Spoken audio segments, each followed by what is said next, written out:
Alright, so finally the final part. So I forgot to mention one thing, but I don't think we're gonna have to do it. But anyways, okay. So before we actually start coloring in the hair, what we're gonna do is go back and add some very thin lines around everything that you've colored black on the outside of the hair. Well, on the inside of the hair. So like this right here doesn't have any hair by it, so you don't have to worry about about that blackening. That black. Okay. So go before you start coloring the hair, add the lines around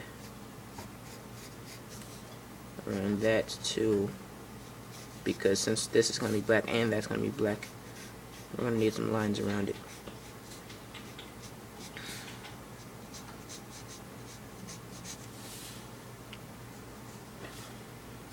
I'll just go ahead and do that.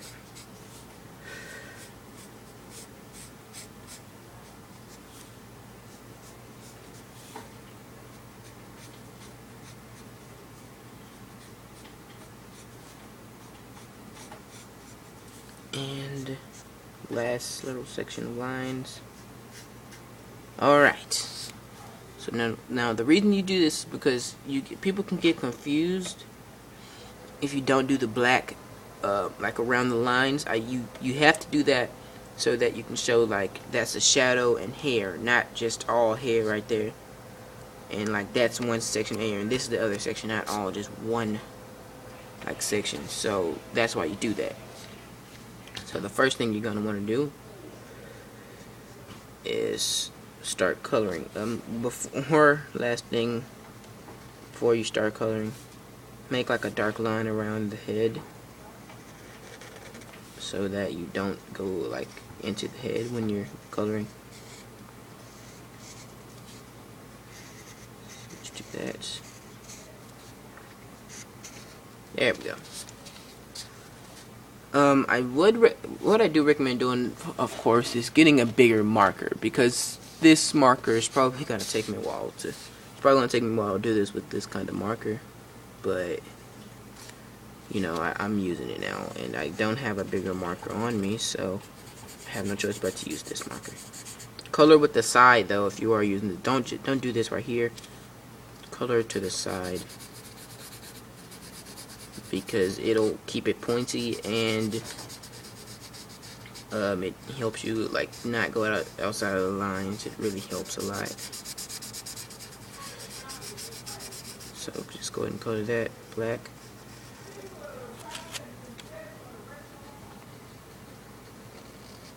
Alright. Almost there. Yeah, we're already almost finished with the inside here. It's just the outside here that I'm worried about. That might take a long time to do. Alright.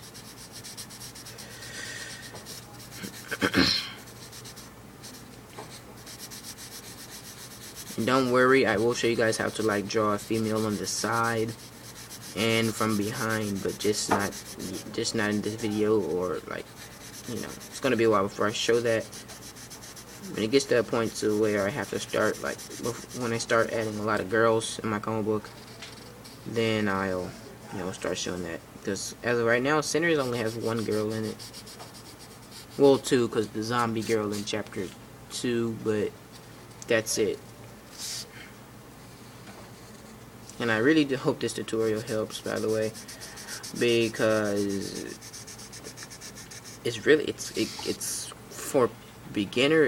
I know this for a fact that it's hard to draw women when you're a beginner, because when I first started drawing, me and my friend, we were always looking for ways to find women. To draw women. And I figured out how to do it, but he's still trying to, you know, get the basics. Like, he did draw one girl. He doesn't know how to draw, like, cleavage or anything.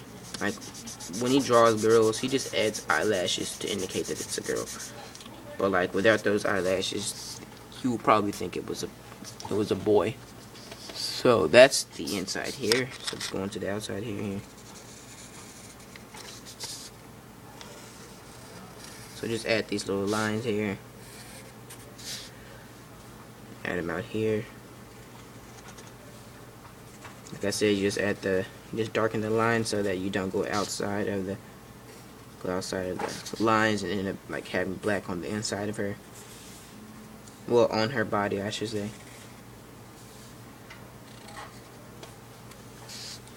Alright.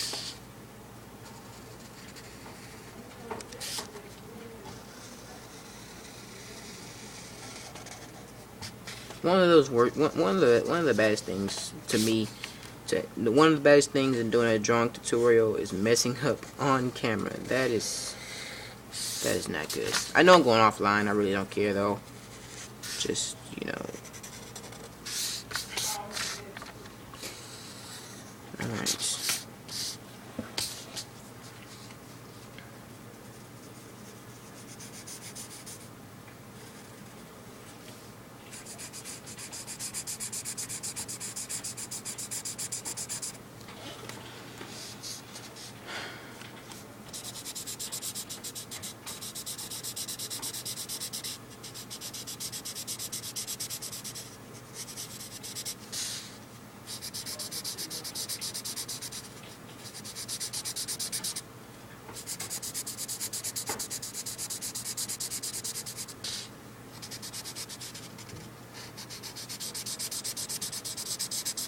Come on.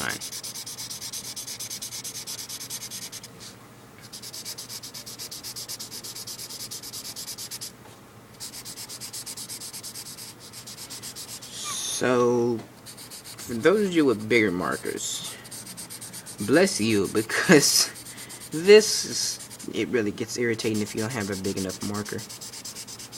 Also, this is not the last part though, because I still have to go back. I have to do some details for you guys, so it's going to be cut into 4 parts actually.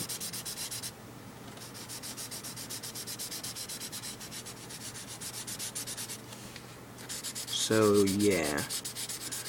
So the next part I will show detailing, you know, things that a girl would have like on her clothes.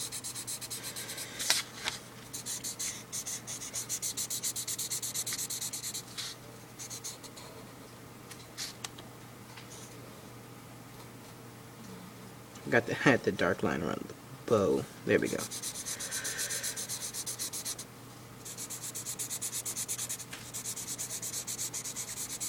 And you're always going to want to keep some good ink like around, because if you keep good ink around, instead of having like, say you have like a wore out marker that's almost dried out and you're just like struggling to use it, it makes your picture look unneat and it looks like really bad. So I recommend always having some good, you know, fresh ink. I'm sure like before the marker starts to dry out, it should get you, if you're doing a comic book like me and using Sharpies, one Sharpie should get you through at least 10 pages. If you use it like correctly and you don't like waste anything, that should take about, it should probably actually help you with about 20 pages or 15. Yeah, I always keep some good ink around. I had to learn this the hard way because in some of my comic books, like, different markers have different shades. Always remember that. Different markers have different shades. Like this marker, if I were to mix this marker and dry erase marker, it will look weird because the dry erase marker is way lighter than this marker.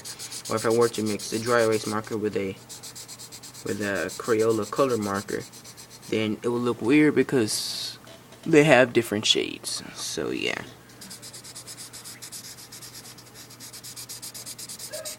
Like I mixed one time, I mixed an ultra fine tip marker with a very dark pen, and the shade, like it sucked. Like, it helps for shading, having different shades of the marker, but what it doesn't help is like if you're just trying to color it all black.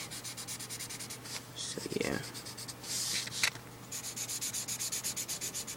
But I don't really do that much complicated shading. That's the only time I do that kind of complicated shading is if it's a page, like, you know, sometimes in the manga where they'll have, well, I'll explain later. But anyways, that's for the darkening